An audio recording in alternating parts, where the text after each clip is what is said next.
তুই পালানোর চেষ্টা করলেও আমি তোমাকে ছাড়বো না। আজ তোমাকে আমি খেয়ে ফেলবো। আমাকে খেয়ে তোমার কি হবে? কি হবে মানে, তোমাকে খেলে আমার পেট ভরবে আর কি হবে। ছি ছি, পশুদের মধ্যে তুই চালাক হয়েও বকামো করছো। আমাকে খেলে তো তোমার একবারেই পেট ভরবে। আমার বাসায় কত বড় বড় ডিম, এক একটা ডিম খেলে তোমার 1 মাস চলে যাবে। তা তুই ঠিক বলেছিস, তোমাকে খেলে আর ডিম খাওয়া হবে না।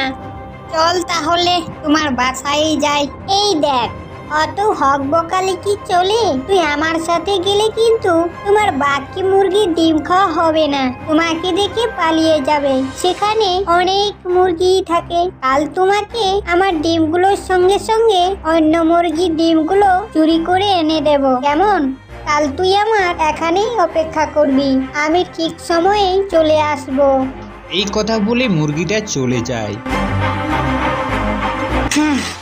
বাবারে বাবা, কোনো মতে শিয়ালের হাত থেকে রক্ষা পেয়েছি, আর এদিকে কোনোদিনও আসবো না। আজকের মতো বেঁচে গেলাম। বন্ধুরা, ভিডিওটা কেমন হয়েছে তা কমেন্ট করে জানাবেন। আর হ্যাঁ, লাইক, শেয়ার এবং চ্যানেলটা সাবস্ক্রাইব করতে ভুলবেন না।